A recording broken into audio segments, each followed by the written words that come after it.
Today, in India, more than 75% are non-Muslims. 75%. If we Muslims wanted at that time, we could have forced every non-Muslim to accept Islam at the point of the sword. We didn't do it. If we had done that, there wouldn't have been more than 75% non-Muslims. These 75% non-Muslims of India, they are giving shahada, they are bearing witness that Islam was not spread by the sword.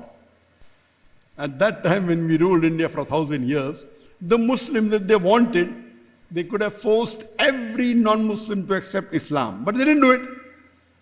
Because Islam does not give permission. Islam says, La ikraha fid din, there is no compulsion in religion. Truth stands out clear from error. So these more than 75% non-Muslims of India today are giving shahada. They are bearing witness that Islam wasn't spread by the sword. Which Muslim army went to Indonesia today? According to statistics, Indonesia has the maximum number of Muslims in one country. According to India, about 229 million Muslims in Indonesia, or 39 or 240 million. In India, the government says 215 million, 14.3%. According to me, it's much more than 280 million. More than 20% are Muslims. But even if you agree, so Indonesia, which is theoretically supposed to be the country which has maximum number of Muslims in the world, I'm asking you a question. Which Muslim army went to Indonesia? Which Muslim army went to Malaysia? Which Muslim army went to the east coast of Africa? Which sword? The businessmen went there to do business. When they did business, they preached the religion and people accepted Islam. Which army went to Indonesia? Which army went to Malaysia? Which army went to Gambia? Which army went to the east coast of Africa? To Senegal?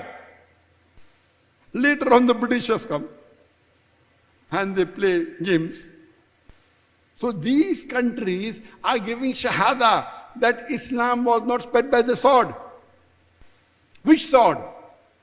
Thomas Carlyle, he writes in his book, Heroes and Hero Worship, that you should first get your sword.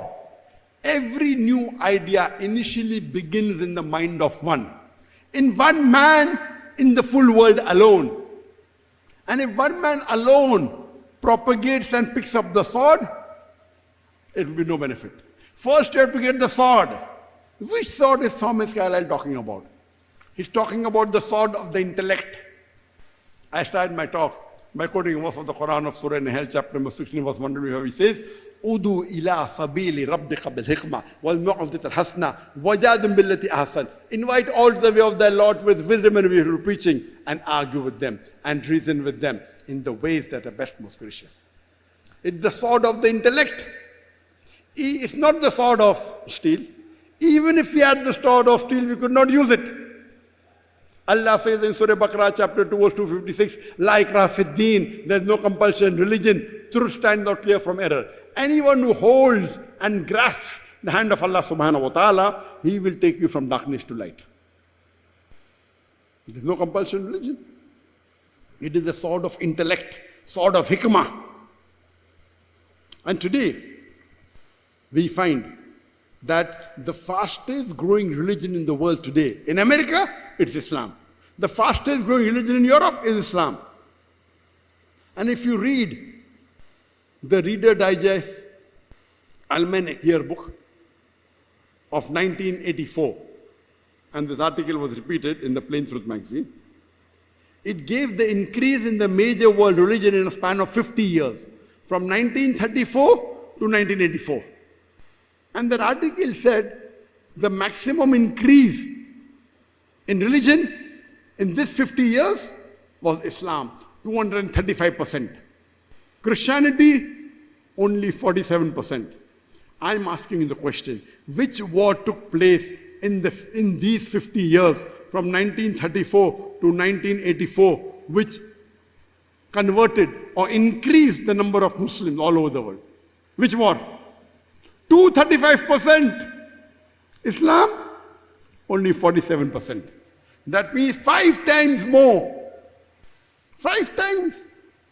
47 multiply by 5 is 235. Islam spread 5 times more than Christianity in the 50 years. Which war took place in these 50 years which forced non-Muslims to become Muslims?